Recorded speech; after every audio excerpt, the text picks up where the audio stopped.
Gopal Shastri, Dr. Amal Krishna Shastri, and Mr. Shogata Mitra to please come forward and honor Justice Sri Sambhuddha Chakraborty.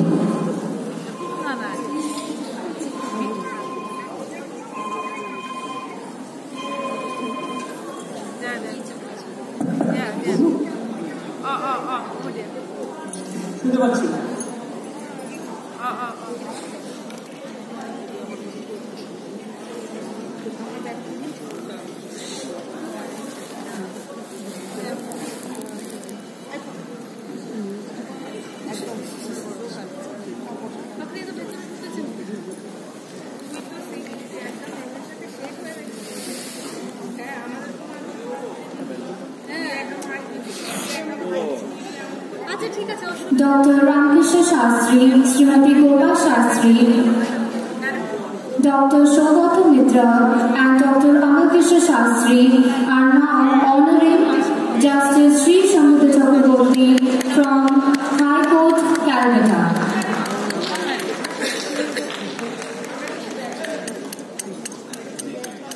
Justice Sri Sambhuddha Chakraborty from High Court, Calcutta is being honored. And now I would request him to please share his inaugural speech.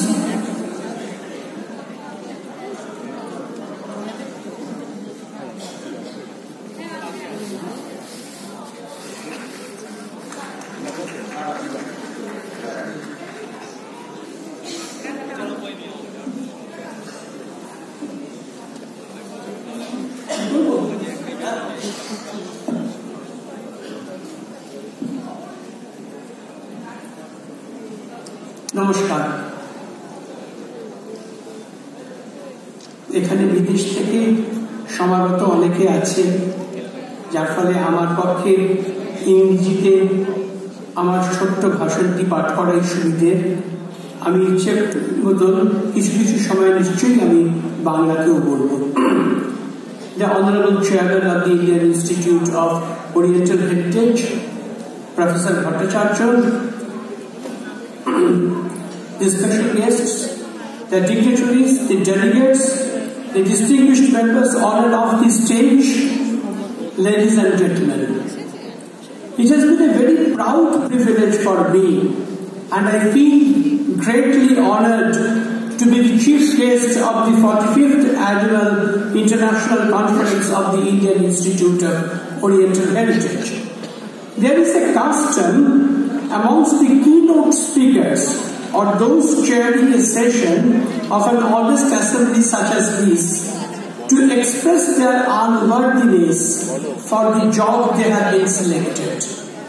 For me, it is something more than a mere observance of customary rituals or expression of humility for which I am never noted. Well, one explanation that comes to me is Shastriji's affection for me. Otherwise, I cannot really explain why and how should I be selected to chair this occasion today. Several decades ago, I was very actively associated and involved in the study and research of cultural history and literature, the fruit of which is my doctoral dissertation. Since then, the very heavy professional pressure of law, the proverbial jealous mistress, didn't allow me much spare time to continue to be in the pursuit of the extra-professional academic studies. Lawyer's profession always means, and it meant for me also, burning midnight oil.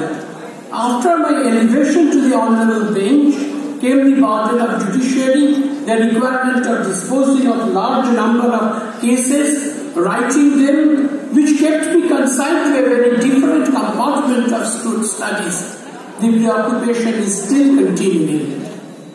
The lexical meaning of the word heritage is that which has been or may be inherited.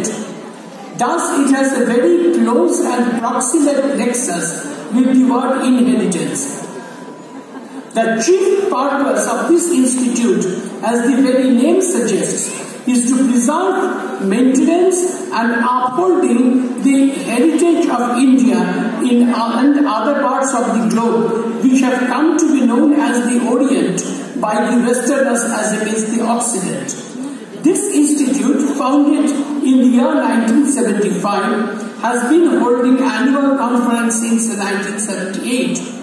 About 5 decades ago, the importance of establishing an institute of this sort was very keenly felt by some scholarly persons dedicated to uphold the cultural and oriental tradition in their true spirit. The reasons are not very far to say. Undoubtedly, the English left in India in 1947, and most of the South and Southeast Asian countries, they attained and acquired freedom within 10-15 years.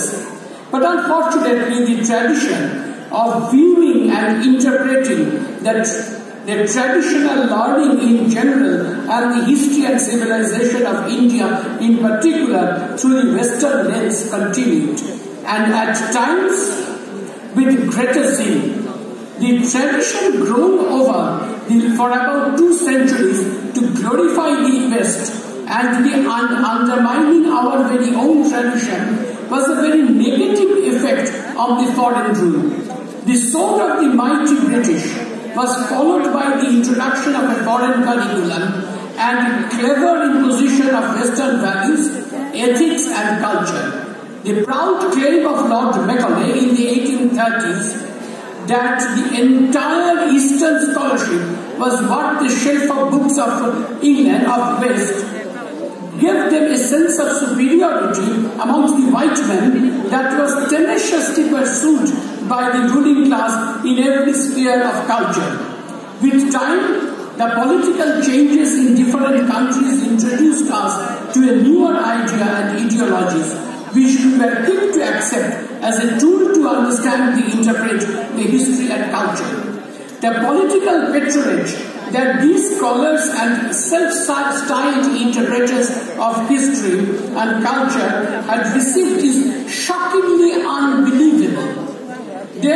This had led to a very vicious cycle, encouraged by the patronage from certain quarters. A trend is clearly noticeable amongst the modern scholars to write history that suits their purposes and not the India's purpose.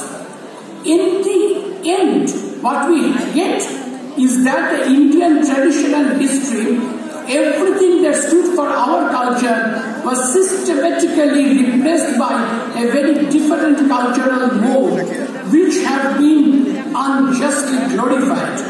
It was in this context that the need to have an institute was really felt about half a century before. The need since then has become much more acute and much more pressing. Over the past few years, the image of India has undergone complete transformation.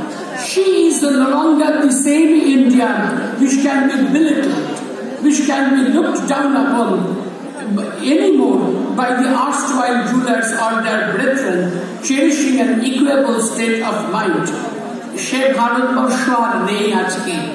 Bharatvarsha আজকে চোখে চোখ রেখে গোটা পৃথিবীর সঙ্গে সমানভাবে কথা বলতে পারে, যে অত্যন্ত উন্নতি দেখা দিয়েছে বিশেষত বিজ্ঞানের ক্ষেত্রে, চিকিৎসার ক্ষেত্রে, সব জিনিসের ক্ষেত্রে, তা আজকে ভারতবর্ষকে বিশ্বের দরবারে গৌরবান্বিত করেছে। সেই ভীরু কুণ্ঠিত পদক্ষেপ থেকে ভারতবর্ষ আজ উত্তরণ করেছে এক সমকক্ষ, সমদর্শী, সমমনস্ক বিজ্ঞানের জগতে, যেখানে ভারতবর্ষ তার ভূমিকায়, তার মহিমায়, অত্যন্ত নিজ ক্ষমতায়, নিজ অধিকারে সুপ্রতিষ্ঠিত। Concomitant with it was a requirement to restore the glory of our ancient tradition. This meant restoration of all ancient studies, from Vedas to Puranas and various branches of ancient learning, to encourage undertaking researches on them, to help and set up their institutions engaged in similar pursuits. Indian history has been projected as an invasion-oriented history. এটা একটা বলা হয় যে ভারতবর্ষতে বারবার করে বিদেশি আক্রমণ হয়েছে, তার ফলে আমরা কিছু কিছু জিনিস নতুন নতুন করে পেয়েছি। আর্যরা এলো, বেদ পেলাম, এটা রাজীব মালহোত্রার একটা অসাধারণ ইকুয়েশন আছে। আর্যরা এলো, বেদ পেলাম, গ্রিকরা এলো, আমরা দর্শন পেলাম, আমরা অঙ্ক পেলাম, অন্যান্য শকুন্তল এলো, আমাদের সঙ্গে ট্রেড হলো, মুঘল যুগ এলো, আমরা নতুন কালচার পেলাম, ইংরেজ এলো, নতুন সভ্যতা পেলাম, রেনেসাঁস পেলাম। প্রশ্ন হচ্ছে এরপরে কি আমেরিকার কাছ থেকে আমাদের হিউম্যান রাইটস শিখতে হবে? এই সমস্যাটা আমাদের নয়, এই প্রশ্নটা আমার নয়, একজন অত্যন্ত বিখ্যাত প্রাচ্যবিদ রাজীব মালহোত্রা। আমার মনে হয়েছে এই কথাটা আপনাদের সামনে আজকে একটু বলা দরকার। This has to be replaced. It has to be substituted by a new genre of history. It will be our own history from our own perspective and not with a colonist's perception. Indian history has to be rewritten in its own terms. The glorious past of India was ingloriously buried, not only by the Western historians, but more enthusiastically by its Indian counterparts and compatriots in this country as well. The nationalist historiography has been systematically discarded by a set of scholars seeking to impose an interpretation of their own. The Institute of Oriental Heritage and organizations such as these have an immense role to play in this regard. The Institute is encouraging pursuit of old learning, ancient philosophies, Vedas, etc. Revisiting the ancient learning in its different branches has become all the more essential to understand the level of intellect that the ancient Indian men had really attained. Much believed to the contrary, it is the time for us to understand and appreciate that the basic principles of law introduced by English in India existed in very major ways in ancient India as well, and will be in different forms and titles. প্রাচীন একটা কথা আমাদের মধ্যে আছে যে ইংরেজরা এসে আমাদের আধুনিক আইন দিল, সে তো দিলই, কিন্তু আইনগুলিকে বিশ্লেষণ করলে দেখা যাবে, বিশেষত আমরা যদি স্মৃতিশাস্ত্র পড়ি, তাহলে আইনের মূলগত বিষয় থেকে খুব একটা পার্থক্য ছিল না। যে পার্থক্যটা ছিল সেটা 1000-1500 বছর আগে পরে তো হবে, ভারতবর্ষ গোটা পৃথিবী 1000 বছরে পাল্টে গিয়েছে। We are looking forward to a very meaningful and effective papers to be presented in this 45th annual conference. Delegates from different countries have arrived. This is an excellent occasion to exchange our views, to be enriched by the interaction with a very scholarly community. There is, however, a word of caution. This is not to suggest that we are going back even remotely to India's ancient days. That is not feasible, neither desirable. When India has made her march to the modernity, we can't expect life and times of the ancient people to be revived and resurrected today.